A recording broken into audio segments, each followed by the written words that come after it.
जय भारत, जय हिंद, वंदे मातरम। साथियों, आज हम एक और नई क्लास स्टार्ट कर रहे हैं अंग्रेजी जीरो से। जैसा कि साथियों आप सब जानते हैं और मैंने भी ये अनुभव किया है कि लोगों के दिमाग में अंग्रेजी का जो है एक डर है। मेरे या आपके किसी के भी दिमाग में अगर ये अंग्रेजी का जो फोबिया है ना, डर है कि हम नहीं सीख सकते हैं या अंग्रेजी एक क्लिष्ट भाषा है, बहुत कठिन भाषा है, तो दोस्तों ये एक भ्रम है आपका, मेरा और हम सबका। अगर देखा जाए तो अपने भारतीय भाषा परिवार की जो भाषाएं हैं, संस्कृत हो, मलयालम हो, मराठी हो, बंगाली हो, गुजराती हो या कन्नड़ हो, कोई सी भी भाषा हो, इनके सामने अंग्रेजी कुछ भी नहीं है। संस्कृत, हिंदी जैसी भाषाएं संश्लेषणात्मक भाषाएं जिनका एक अपना खुद का बहुत बड़ा व्याकरण और ग्रामर और उनके बहुत ही जो है कानून कायदे नियम हैं, उनके सामने अगर देखा जाए तो अंग्रेजी कुछ भी नहीं है। और जैसा कि आप जानते हैं कि पूरे वर्ल्ड में सबसे ज़्यादा कोई भाषा अगर बोली जाने वाली है और समझी जाने वाली है तो वो अंग्रेजी है। और अंग्रेजी ही आज के दौर में एकमात्र ऐसी भाषा है जिसे हम वर्ल्ड वाइड, एब्रॉड, किसी से भी आप जो है कनेक्ट हो सकते हैं, क्योंकि अंग्रेजी को सभी देशों में जो है तवज्जो दी जाती है, बोली जाती है और लोग इसको समझते हैं। इसके पीछे रीज़न ये है दोस्तों कि ये एक बहुत ही सरल भाषा है। हो सकता है आपको मेरी बातें अजीब लग रही हो, लेकिन ये एक कटु सत्य है। अंग्रेजी एक बहुत ही सरल भाषा है। दूसरी चीज़ मैं आपको ये बताना चाहूँगा, आप जानते हो कि पूरे वर्ल्ड में जितनी अच्छी भारतीय लोग अंग्रेजी बोलते हैं उतनी अच्छी कोई नहीं बोलते। सबसे बेस्ट अंग्रेजी भारतीयों की होती है। भारतीयों का अंग्रेजी बोलने का तरीका, इनका लहजा और भारतीयों का प्रोनाउंसिएशन वर्ल्ड के सभी देश के सभी लोग जो है समझ सकते हैं, क्योंकि इनके प्रोनाउंस में जो है स्पष्टता है, उच्चारण में स्पष्टता है। तो कुल मिला के मैं आपसे ये कहना चाहूँगा कि अंग्रेजी उतनी कठिन भाषा नहीं है जितनी आप समझ रहे हैं। बस ज़रूरत है तो कुछ समय कंसंट्रेट करने की, फोकस करने की, बस एक लगन होनी चाहिए। मैं आपसे ये वादा करता हूँ कि आज जो हम ये क्लास स्टार्ट कर रहे हैं ना, इसको मैं कंटिन्यू रखूँगा और 90 या 100 क्लासें तकरीबन हम लेंगे इसकी, छोटी छोटी। और ये मेरा आपसे वादा है, परफेक्ट बना के छोड़ूंगा। बस आपसे सिर्फ इतनी आशा रहेगी कि आप मेरा साथ दें। मैं भी मेहनत करूँगा, कुछ मेहनत आप करना, मैं आपकी बराबर क्लासें लूँगा। आपको एक्स्ट्रा कुछ भी नहीं करना है। बीच बीच में कभी कभी मैं आपको छोटा मोटा काम दूँगा, 20-30 मिनट का या आधे घंटे का, 1 घंटे का, वो आप बैठ के इजी वे में घर पे थोड़ा अगर उस पर ध्यान देंगे और इन क्लासों को रेगुलर कंटिन्यू देखेंगे, अगर क्लास मिस नहीं करेंगे तो 100% अपनी ये क्लासें पूरी होंगी। तब तक आप इसमें परफेक्ट हो चुके होंगे। तो बिना किसी तरह की फेकालॉजी किए, बिना किसी तरह से आपका टाइम वेस्ट किए, चलिए स्टार्ट करते हैं हम आज से अंग्रेजी। दोस्तों, अंग्रेजी क्या है? अंग्रेजी एक भाषा है। जिस तरह से हिंदी और संस्कृत भाषा है, वैसे अंग्रेजी एक भाषा है। अंग्रेजी का एक छोटा मोटा व्याकरण है, बस ज़रूरत है उसको समझने की। और कुछ आपकी मातृभाषा और अंग्रेजी के जो मीनिंग है, आपकी मातृभाषा के जो शब्द हैं उनका अंग्रेजी अर्थ क्या है या अंग्रेजी मीनिंग क्या है, उनको जानने की। सिर्फ ये चीज़ें अगर आपको आती है तो आप स्पीकिंग में कोई दिक्कत नहीं, आप जो है अच्छा कर सकते हो। थोड़ा आपका डेडिकेशन चाहिए, थोड़ी प्रैक्टिस चाहिए, बस। तो स्टार्ट करते हैं हम अंग्रेजी।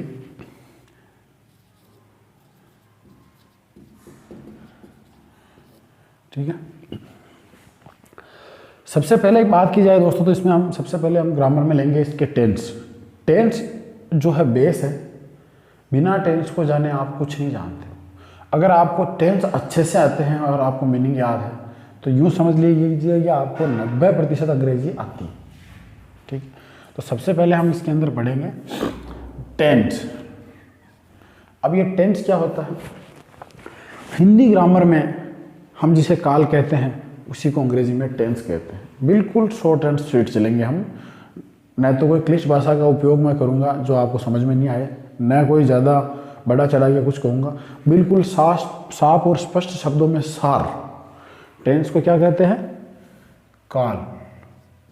काल मीन्स समय, ठीक है। अब होता क्या है दोस्तों, कोई भी बातचीत चल रही हो या कोई भी बातचीत हो तो उसमें होता क्या, समय का जिक्र ही तो होता है। और क्या होता है इसमें, जिस समय में बात की जा रही हो उसी पे जो है उस सेंटेंस का, उस वाक्य का जोर होता है। अब अगर टेंस की बात करें तो टेंस जो है दोस्तों 3 प्रकार के होते हैं। कितने प्रकार के होते हैं? 3 प्रकार के। टाइप्स या प्रकार ऑफ टेंस, ठीक है। टेंस कितने प्रकार के होते हैं? 3 प्रकार के, ठीक है। बिल्कुल सरल तरीके से देखेंगे अपन।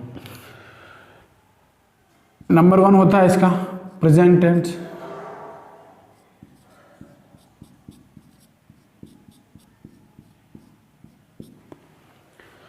एक होता है पास्ट और तीसरा होता है दोस्तों फ्यूचर।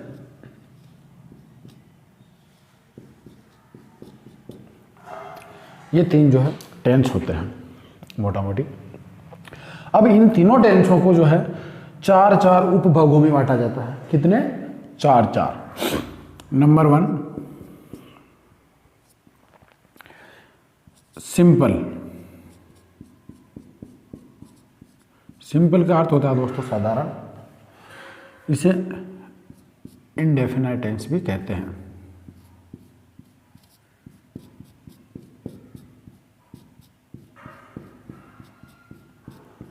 दूसरा होता है दोस्तों कंटिन्यूस या प्रोग्रेसिव।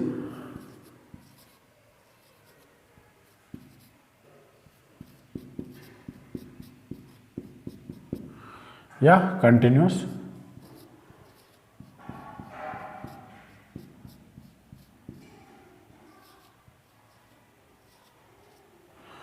तीसरा होता है दोस्तों परफेक्ट।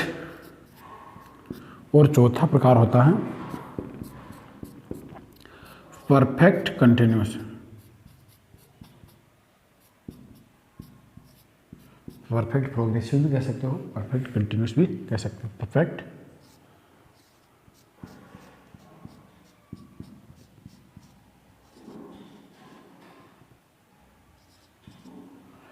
ठीक है। ये 4 प्रकार होते हैं। अब प्रेजेंट टेंस के ये 4, उसी तरह से पास्ट टेंस में भी यही 4 होंगे, सिंपल, प्रोग्रेसिव, परफेक्ट और परफेक्ट कंटिन्यूस। उसी तरह से फ्यूचर में भी यही 4 प्रकार होंगे। इनको नाम दे दिया जाता है अपने टेंस के according, present simple, present progressive या present continuous, present perfect, present perfect continuous. उसी प्रकार से जो है पास्ट सिंपल या past indefinite, past progressive, past perfect और पास्ट कंटिन्यूस। उसी प्रकार से फ्यूचर सिंपल या future indefinite, future continuous, future perfect और फ्यूचर परफेक्ट कंटिन्यूस। ये इनके जो है प्रकार होते हैं। क्लियर? इस प्रकार से 4 और 4 कितने हो गए? 12 टेंस हो गए। ठीक। अब इन 12 जो टेंस हैं, हर टेंस के अंदर 3 से 4 प्रकार के जो है सेंटेंस होते हैं। सेंटेंस कहते हैं दोस्तों वाक्य को। कितने होते हैं? हर टेंस में 4 प्रकार के सेंटेंस। जैसे इसकी बात करें, सेंटेंस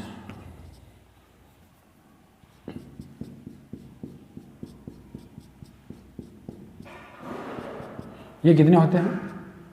आप लिख लीजिए 4। ठीक है। इसमें हो जाएगा नंबर 1, सेंटेंस की बात कर रहे हैं, अफर्मेटिव,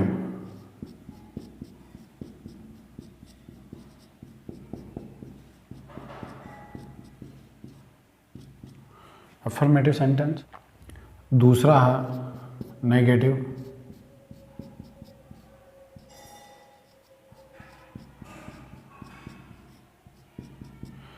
तीसरा होता है दोस्तों इंटेरोगेटिव।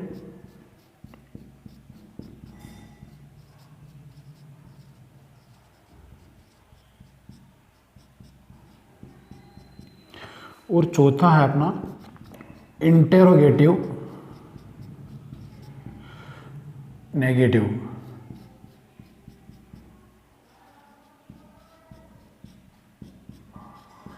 इस तरह से हर टेंस में 4 प्रकार के वाक्य होते हैं, affirmative, negative, interrogative, interrogative, negative. Affirmative मतलब पॉजिटिव, सकारात्मक। पॉजिटिव का मतलब क्या होता है? सकारात्मक। ठीक है। नेगेटिव मतलब नकारात्मक, नकारात्मक। इंटरोगेटिव मतलब प्रश्नवाचक, प्रश्नवाचक। इंटरोगेटिव नेगेटिव मतलब प्रश्नवाचक नकारात्मक। तो आपने देखा कि एक टेंस में जो है 4 प्रकार के सेंटेंस या 4 प्रकार के वाक्य। अब यही 4 प्रकार प्रोग्रेसिव में भी होते हैं, परफेक्ट में भी होते हैं, परफेक्ट कंटिन्यूस में भी होते हैं। तो इस प्रकार से एक टेंस में कितने हो गए? 16 प्रकार के जो है अपने वाक्य हो गए। 16 इसमें, 16 इसमें और 16 ही इसमें, टोटल हो गए 48। हर सेंटेंस के टाइप का एक फॉर्मूला होता है। वैसे देखा जाए तो करीब करीब जो है कॉमन होते हैं, छोटा मोटा हेर फेर होता है वर्ब और इनकी हेल्पिंग वर्ब में। तो दोस्तों इस प्रकार से कुल अपने फॉर्मूले बनते हैं 48। चलिए, ये था एक मोटा मोटी ढांचा टेंस का कि टेंस क्या है। अब हम स्टार्ट करते हैं अपना आज पहला टेंस, प्रेजेंट टेंस।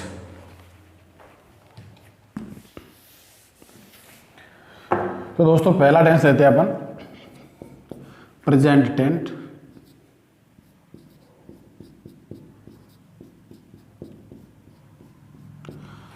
अब प्रेजेंट टेंस का हिंदी में क्या कहते हैं? इसको वर्तमान काल।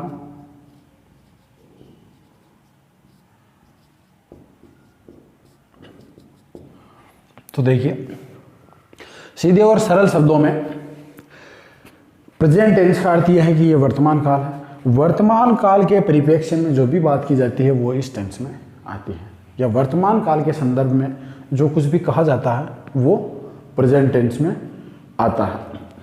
चलिए कौन कौन से टेंस है इसमें?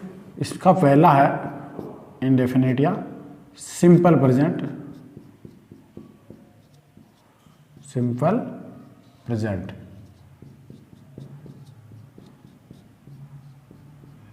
ठीक है, ये आपका सिंपल प्रेजेंट टेंस।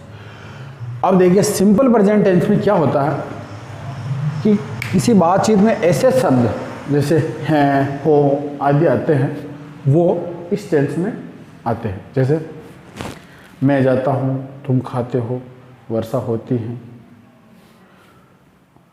हम पढ़ते हैं। इस प्रकार के सेंटेंस, इस प्रकार के वाक्य जो होते हैं वो इस टेंस में आते हैं। तो आप इसमें इसकी पहचान के लिए लिख लो हिंदी में है, हो आदि शब्द आते हैं। ये हुई इसकी पहचान। अब अगर दोस्तों इसके अंदर जो है अपन बात करें सेंटेंस की, तो सिंपल प्रेजेंट में हम सबसे पहले लेते हैं अफर्मेटिव सेंटेंस। अब अफर्मेटिव सेंटेंस क्या होता है? अफर्मेटिव, एसेरेटिव और पॉजिटिव तीनों एक ही नाम है, और सकारात्मक वाक्य जो है हम कहते हैं वो होते हैं। जैसे पहला प्रकार अपन ने ले लिया सकारात्मक वाक्य। अब ये देखिए, अब इसकी अगर बात, इसके कुछ नियम का एक फॉर्मूला है, वो है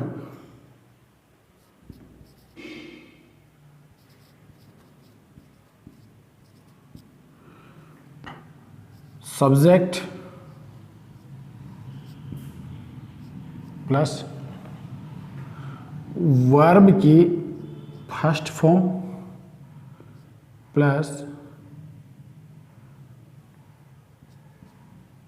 एस या ई एस, ये लगता है दोस्तों थर्ड पर्सन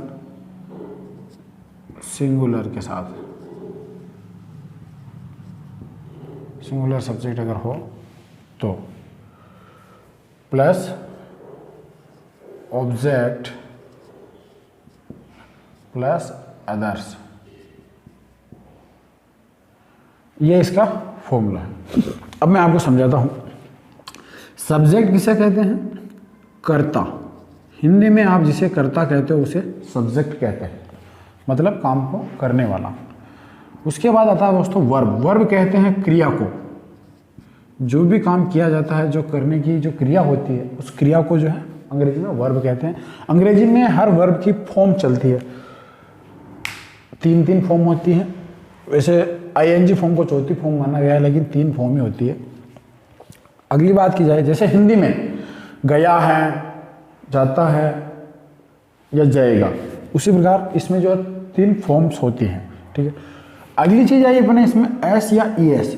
तो ये एस या ई एस जो है वर्ब के साथ में लगता है, लेकिन लगेगा कहाँ? Third person singular. Third person singular का मतलब होता है तीसरा।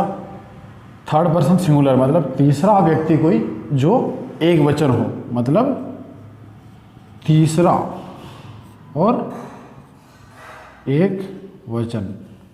तीसरे का मतलब यहाँ ये है दोस्तों, पहला तो होता है जो बोलने वाला, दूसरा है जो सुनने वाला है जो भी सामने है, और तीसरा जिसके बारे में बात की जा रही हो वो तीसरा होता है। और अगर वो सिंगुलर हो, एक वचन हो, तो क्रिया के साथ एस या ई एस लगाया जाता है। अगर नहीं हो, ये कंडीशन नहीं हो, तो एस और ई एस नहीं लगाते हैं, केवल क्रिया रखी। क्रिया के बाद में आ जाएगा ऑब्जेक्ट। ऑब्जेक्ट क्या होता है दोस्तों? कर्म।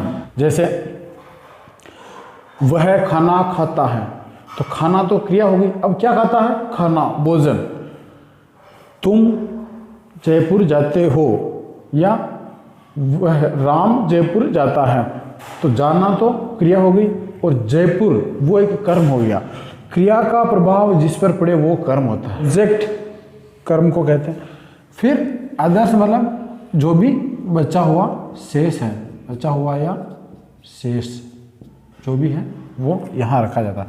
तो इस प्रकार से एक एक चीज़ को रखेंगे तो उसका अर्थ आ जाएगा। चलिए, जैसे हम इसके अंदर सेंटेंस लेते हैं,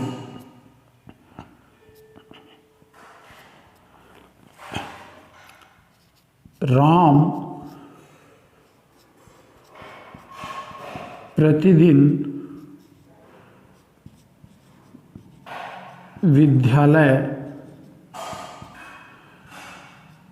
जाता है।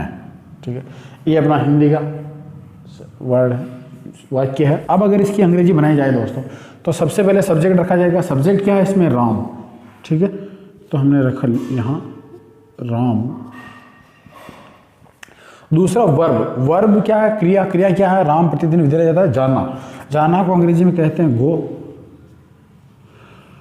अब एस या ई एस कब लगेगा? जब थर्ड पर्सन सिंगुलर होगा, तीसरा एक वचन। तो अब राम कौन है? तीसरा है, जिसके बारे में हम बात कर रहे हैं वो अभी सामने नहीं है, तो राम थर्ड पर्सन हुआ, तो इसमें लग जाएगा E S. Ram goes to. Object क्या है? कहाँ जाता है? विद्यालय। विद्यालय को अंग्रेजी में हम कहते हैं स्कूल।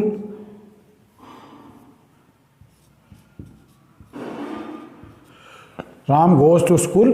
अब बचा हुआ क्या है? प्रतिदिन, एवरीडे।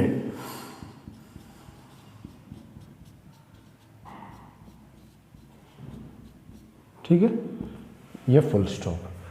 अंग्रेजी में, हिंदी में हम खड़ी पाई लगाते हैं, और इसमें ये फुल स्टॉप अंग्रेजी में लगता है। तो दूसरा सेंटेंस लेते हैं, मैं शाम को टीवी देखता हूँ। तो इसकी अंग्रेजी क्या हो जाएगी दोस्तों? सब्जेक्ट क्या है इसमें? मैं यानी आई। मैं। आई, क्रिया क्या है देखना, वॉच, आई वॉच। अब मैं क्या थर्ड पर्सन है क्या? नहीं है, फर्स्ट पर्सन है। तो पहले ही व्यक्ति है जो बात कह रहा है वो खुद ही है, तो ऐसे ही इसका रोल रहा ही नहीं। आई वॉच, ऑब्जेक्ट क्या है, क्या देखता हूं? टीवी, टीवी, ठीक है। मैं शाम को टीवी देखता हूं। अब क्या बचा हुआ शाम को, तो I watch TV in the evening, evening कहते हैं शाम को, तो I watch TV in the evening. अगला लेते हैं दोस्तों, जैसे वह तुमसे अच्छा खेलती है। सब्जेक्ट वह है। अब खेलती है मतलब महिला है, लड़की है, गर्ल्स है, फीमेल है, तो उसके लिए आएगा सी, और यही लड़का होता तो आता यहां ही।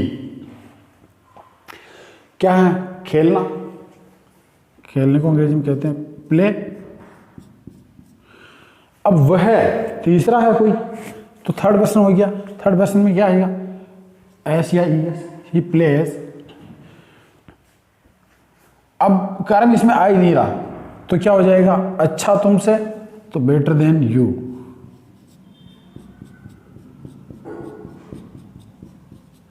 तुमसे अच्छा,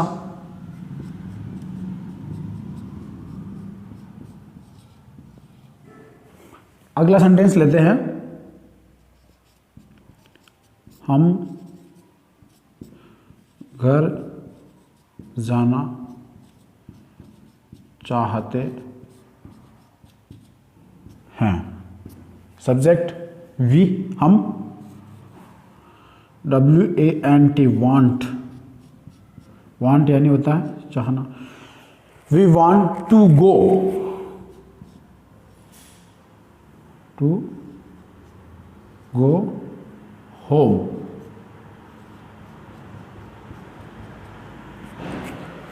क्रिया का प्रभाव किस पे पड़ रहा है? जाने पर। जाना कर्म हुआ, ठीक है। तो we want to go home. ये हुए अपने कुछ उदाहरण अपने लिए सिंपल प्रेजेंट टेंस के, अफर्मेटिव सेंटेंस के। अब दोस्तों आशा करता हूँ कि ये आपको समझ में आया होगा। आप इसी प्रकार से जो है 4, 5, 7, 10 कुछ सेंटेंस अपने हिसाब से बनावे। अगर उनमें कुछ दिक्कत आती है तो आप मुझे कमेंट करके बता सकते हैं। अगला लेंगे अपन नेगेटिव सेंटेंस। ये था सकारात्मक, अब लेंगे हम नकारात्मक।